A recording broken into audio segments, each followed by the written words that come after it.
How often should I be checking in with my employees? I get that question asked all the time by clients.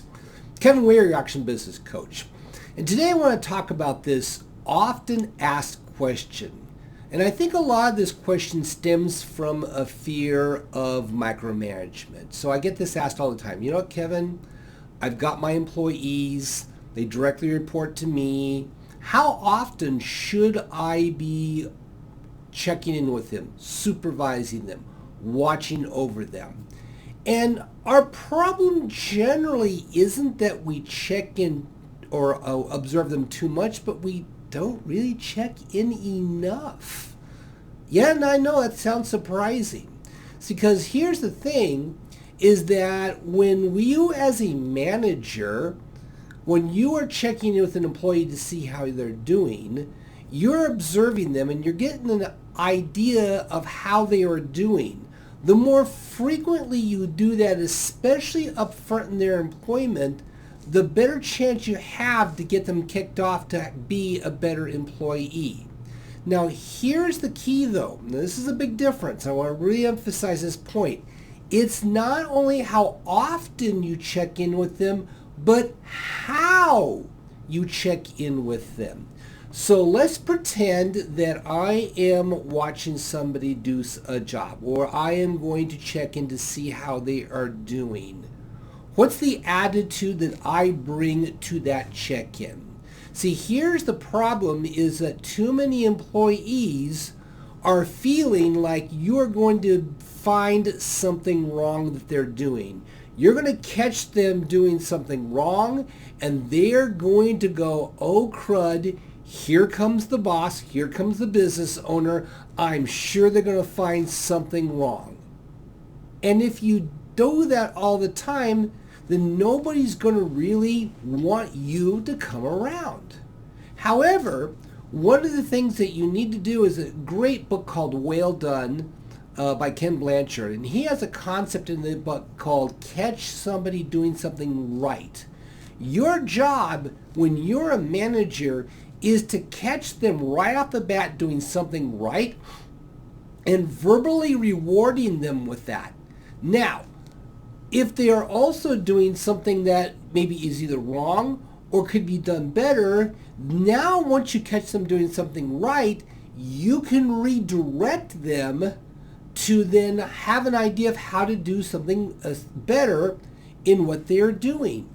So we introduce the catch them doing something right, redirect them and get them to do something better, and then give them that positive stroke back so they feel like you're really reinforcing the positive. See, it's the whole big thing is that you can't just go in there and point something wrong. You've got to find the positives in what they're doing. Now, also, another thing that goes along with how often should I be following up with my employees is the concept of abdication versus delegation. You see, a lot of times managers thinking that they're delegating a task out, when in actuality, they're just abdicating it. Well, what does abdicating look like? Abdicating looks like something like this. You know what, Mike? I need you to do X, Y, and Z. And you walk away. And you have felt that you have given it over to them. Here's the problem is that employee may not know what you want, what kind of outcome that you want from that, and by when do you want it done. And so what happens is you come back a day later or 2 days later and you get all angry and pissed off because they didn't do the job the way you wanted them to do, and it wasn't in as timely a fashion as you wanted. So you've got to do more of what I call delegation. What is actual delegation? The actual delegation is that you give specific instructions for a task to be done, how you want it to be done. Does that employee have the ability, skill sets, and resources to do the task, and then a specific time frame of when it needs to get done? So you've got to really zero in on and understand that you delegate, you have to have a framework for when you do delegate. So here's another problem that goes along with how often I should be following up with my employees. And I get this, but Kevin, I don't want to be a micromanager. I don't want to feel like I'm obsessing over my employees. I hate micromanagement, so I won't micromanage my employees. Well, guess what? There are times that your employees desperately need the micromanagement, especially when they're new. Maybe that first 90 days. Maybe if they're not coming up to speed on what you want them to accomplish. But the more important thing is, what is micromanagement? You see, the real problem of micromanagement is you're telling somebody how to do something that they probably already know how to do, but you're trying to tell them to do that and then obsessing over that and saying, no, you do it this way, not that way. Now, if it's a quality control issue, again, let's go back to the catch them doing something right and then give them ideas to improve their performance. But if all you're doing is going in there and saying, this is how you do it, this is how you do it, this is how you do it, this is how you do it, and it feels very sort of, you're telling them exactly what steps to do and how to do it, even if it's in the system, yeah, that drives people nuts. But really, your job is to check in, observe, give ideas, give them ways that you can do things, but if there is a system on how something should be done, use the system.